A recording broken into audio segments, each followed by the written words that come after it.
Andressa says, what are your thoughts on Frenchies being a carrier of IVDD?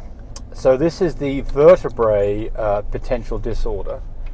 And I think that about a third of all Frenchies have a single copy of IVDD. And if that's true, then you can expect probably about, 10% of Frenchies to have 2 copies of IVDD. So there's quite a few, 1/10 of the population.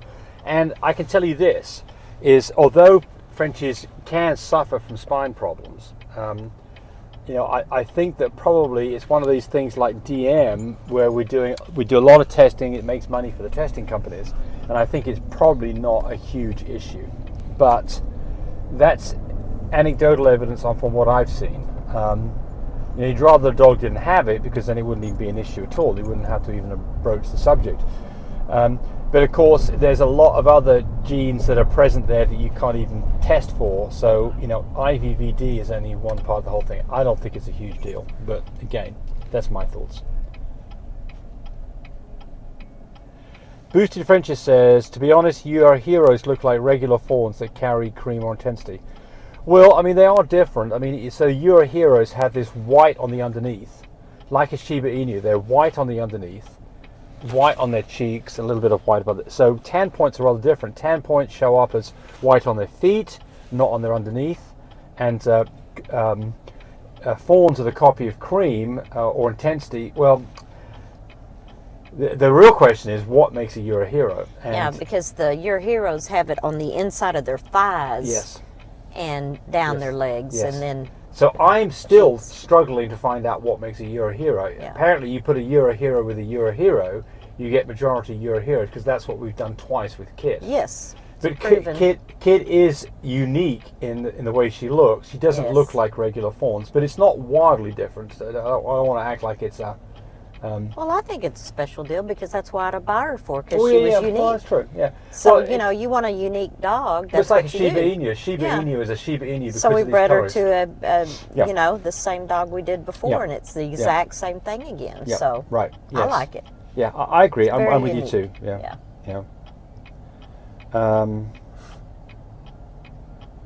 Now my stupid YouTube is froze up again. I'm getting frustrated with this.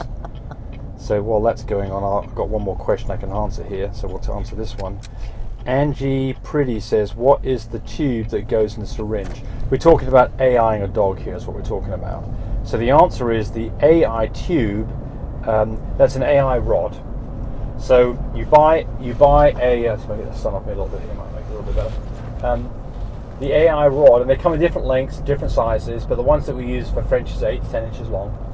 And they have a little kind of rubber coupling, so you can put them on the end of your syringe, and that's what goes inside the dog. It's an AI rod. Nothing magical about it. In fact, I got a video on how you can, if you're in a pinch and you've got to do an AI and you don't have an AI rod, how you can take the tube out of a Windex bottle and do it. It's not perfect, but it's good enough to get the job done. So I every now and then get somebody who needs to get an AI done, and they physically don't have an AI rod and they don't have time to get something shipped in. And you can actually do it that way. All right. And we're back to the YouTube working. Good old YouTube. Okay. How do I reset my heating system? Well, you give us a call if you're not sure what you're doing there with the heating system. But the Phone answer numbers is, are on the website. there's all different. There's about 3 different models of thermostats over the years, and it depends on which one you've got as to whether it's resettable or not. The current ones, they don't need to be reset. So they're the ones that are black with the orange label on them. You just set the temperature up and they work. But if you've got any questions, call us. We'll help you out. Someone says, you sell puppies for $30,000. I call that a scam. Well, so you need to understand what a scam is before you start threatening us with it being a scam. So, a scam would be a person who's going to sell you a product and not deliver it. That they don't have. Yeah, that's a scam. So, it's like people sell Ferraris for, $500,000. Are those scams? Yeah. People sell, Volkswagens for $3,000. I don't even know why you read their deal. So this is Shouldn't just a even silly read comment. it. It's a silly comment. Yeah, it is. It's a silly comment. People that don't know. But the answer to that is well, I'm not even going further into it.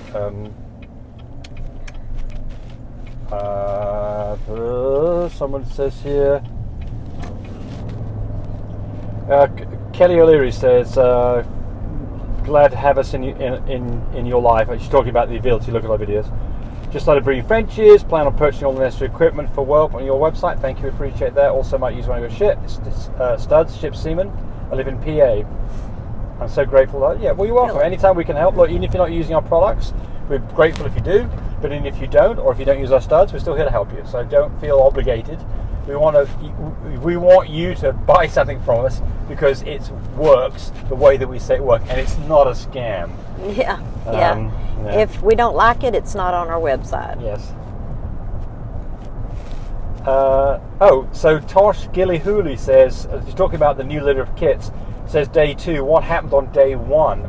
Well, day 1, there's actually the first part of that video, and maybe I didn't put day 1 up there on the title, but day 1 was when we brought them home from the vet. Now, this was a vet in Elk City. They were very, very busy. We were there first on the table, and they were so quick. The thing is we went up there for shots, and she went into labor, and so we desperately went straight to a vet we knew there, and they did that for us because but I was not we knew she was so close. I was not there in the operating room when they opened her up, so they were so quick on this. Yeah. I was out there making phone calls and taking care of business, and they came out there and said, "Can you help us shake some puppies down?" The puppies were already born, and we were the third one out of a litter of 3. So I wanted to do a video of the whole operation, but I didn't get an opportunity to do it.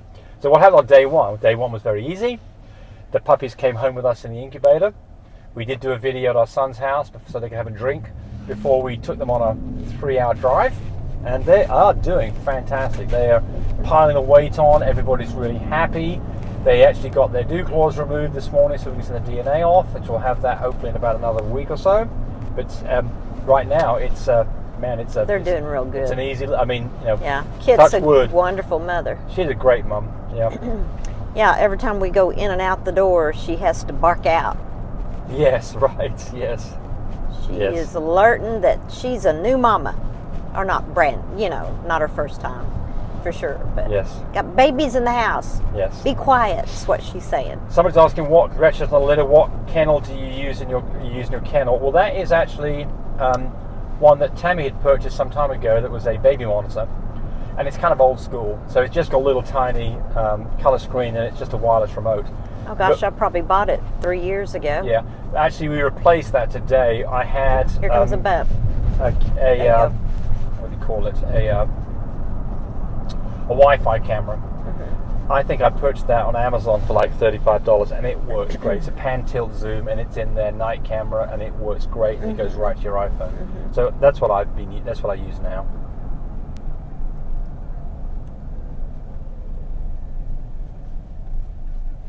So somebody's asking about our new fluffy Merle Mando. What's his fee? You can go see it on the website, but basically his fee is $10K. Cody too. $1K when we ship, and then the rest of the balance of the fee. So you don't pay much to get started with it. The rest of it's all piled on the back end. You pay that when you've got puppies that you're ready to register your litter. So that can be 4 months down the road. So we're all about getting results, and everything comes with a guarantee. What can a Euro Hero produce? And what do you breed with to get it? Okay, so Kit, who is our mama Euro Hero, she is AYAT. She is Big E Little E. She's masterless. I think that's important, by the way. And she carries cream. Yeah. She carries a copy of cream, so she's Big E Little E. And maskless. She Intensity. doesn't. She carries a copy of Pied. I don't. And of course, think she carries Cocoa Blue. Does she? Tell me? Remember? No. She doesn't. Yeah. Right. Yeah. So those you bred puppies, her to another Euro Hero. Bred to another Euro Hero. Which carries testable, cocoa, blue, cream, Two copies intensity. Yeah, 2 copies intensity. And he's AT-AT, I think. Yeah. You're so on. I'm still a full visual fluffy. So these are fluffy carrier babies that are Euro Heroes with testable chocolate. Yep. So 2 of the 3 are definitely Euro Heroes. The third one's covered in cream, so you can't tell. But we will in about another week or week and a half. We've sent the DNA off. Yes. But as everybody else should too when they have babies, is do the DNA. Yep. But I don't know. I'm still confused as to what makes a Euro Hero, to be honest with you. So we had that conversation last time, okay? Yeah.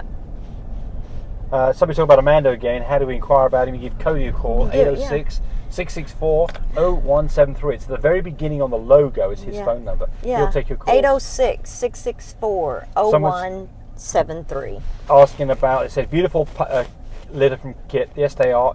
Oh, yeah. Who is the sire? The sire is Beyond from Sarah Champ. Is that right? No, Sarah Champagne. Sarah Champagne, thank you. Yes, Champagne Bullies, I think is the website. Yeah, something like She's that. out of Oklahoma, northern part of Oklahoma. Really nice girl. Bjorn is his name. Yeah, he's a Full really visual, nice, fluffy. Yes. Yeah, your hero. I will put a next chocolate. video up where I show He's the a quad puppies off. carrier. Yeah. I will put a picture or pictures of the stud up on there with his DNA. Beautiful face.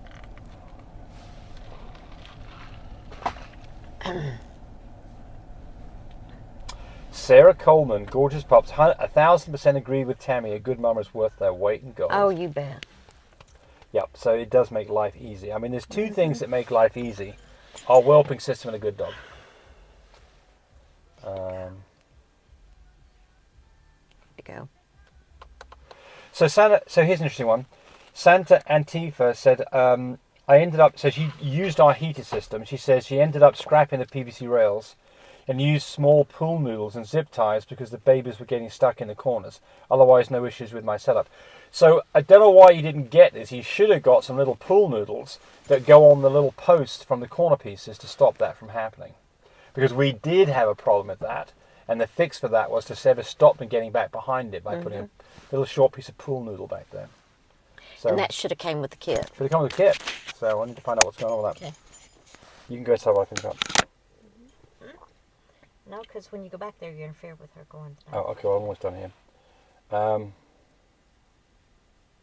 From the dates on the vlog, are you breeding each cycle? How many cycles are you doing consecutively? Do you give a break?